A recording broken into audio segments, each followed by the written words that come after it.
Oke, salah satu pertanyaan paling mendasar ya dalam iman Kristen itu kan, gimana ceritanya Tuhan itu bisa satu, tapi kok tiga juga? Ini bukan teka-teki iseng loh. Ini tuh konsep inti banget yang membentuk cara jutaan orang memandang Tuhan. Nah, jadi yang benar yang mana nih? Satu apa tiga? Jawabannya, dan ini yang keren, ya dua-duanya. Kedengeran nggak mungkin? Ya, mungkin. Tapi justru itu yang mau kita bedah bareng-bareng satu persatu. Oke, ini dia gambaran besar kita buat hari ini. Kita mulai dari dasarnya dulu, Tuhan itu Esa. Habis itu kita nyelam ke misteri Tritunggal. Terus kita bongkar peran Bapa, Anak, dan Roh. Baru kita lihat, oke, terus ngaruhnya buat kita apa? Dan terakhir, kita pakai analogi biar gampang nangkepnya. Oke, yuk kita mulai dari pilar yang pertama. Penting banget nih. Jadi sebelum kita ngomongin yang tiga, kita harus benar-benar mantepin dulu konsep yang satu. Nah, istilah kerennya tuh monoteisme. Intinya tuh simpel banget. Tuhan cuma ada satu. Titik. Bukan satu di antara dewa-dewa lain, tapi ya dia satu-satunya. Mutlak, berdaulat, gak ada tandingannya. Ini fondasi yang harus kokoh banget. Dan percaya deh, keyakinan ini tuh bukan hal baru sama sekali. Ayat ini yang dikenal sebagai Shema, itu ibarat jantungnya Yudaisme loh, dan diwarisi juga sama kekristenan. Bayangin, ini deklarasi iman yang udah diucapin ribuan tahun. Tegas banget, kuat banget soal keesaan Tuhan. Nah, Tuhan yang Esa ini punya sifat-sifat yang jujur aja, di luar jangkauan pikiran kita. Dia itu kekal, artinya udah ada bahkan sebelum waktu diciptakan. Dia maha tahu, maha kuasa, dan maha hadir. Jadi bisa ada di mana-mana di saat yang bersamaan. Gila kan? Tapi di tengah semua kebesarannya itu, dia juga adil dan penuh kasih. Sifat-sifat inilah yang nunjukin betapa unik dan agungnya dia. Oke, fondasinya udah kuat ya. Sekarang siap-siap, karena disinilah ceritanya jadi super menarik.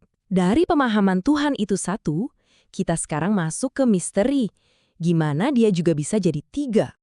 Oke, ini poin yang paling penting. Tritunggal itu bukan berarti tiga Tuhan. Bukan sama sekali. Ini adalah satu Tuhan, satu esensi ilahi yang hadir dalam tiga pribadi yang berbeda. Bapa, Anak, dan Roh Kudus. Mereka itu setara, sama-sama kekal, dan nggak bisa dipisahin. Nah, ayat ini ngasih kita petunjuk penting banget. Coba deh, perhatiin baik-baik. Yesus bilang, baptislah dalam nama, pakai bentuk tunggal, bukan nama-nama. Satu nama, tapi mencakup tiga pribadi. Wah, ini ilustrasi yang cerdas banget soal kesatuan mereka dalam keberagaman. Terus kalau mereka emang satu, kenapa harus ada tiga pribadi sih? Nah, jawabannya ada di peran mereka masing-masing. Tiap pribadi punya fungsi yang unik, tapi semuanya harmonis dalam satu rencana besar Tuhan. Tabel ini ngebantu kita ngelihatnya lebih jelas. Coba bayangin gini deh, Bapa itu kayak arsitek agungnya, sumber dari semua rencana.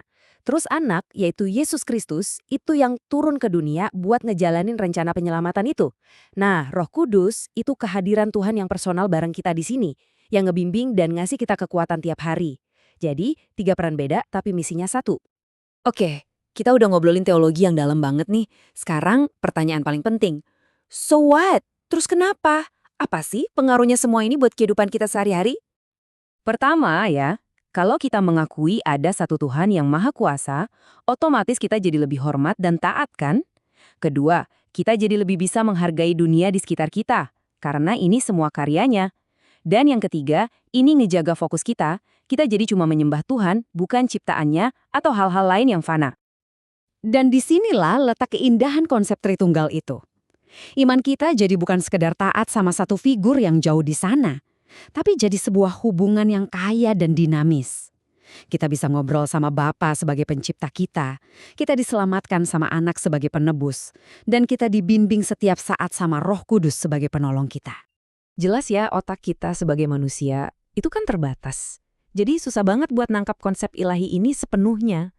Makanya ada satu analogi klasik yang mungkin bisa sedikit aja ya, ngebantu kita dapat gambaran kasarnya. Coba deh bayangin, air. Rumus kimianya kan H2O, zatnya cuma satu itu aja.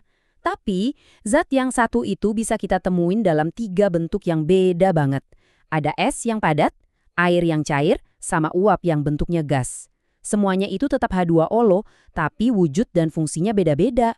Nah, ini bisa ngasih kita sedikit kerangka berpikir, gimana sesuatu itu bisa jadi satu, tapi sekaligus tiga. Tapi, ini penting banget buat dicatat ya, analogi itu cuma alat bantu. Nggak ada satupun perumpamaan di dunia ini yang bisa ngejelasin Tuhan secara sempurna. Analogi air tadi emang ngebantu, tapi ya punya kelemahan juga. Pada akhirnya, misteri Tuhan itu bakal selalu jauh lebih besar dari gambaran apapun yang bisa kita ciptain.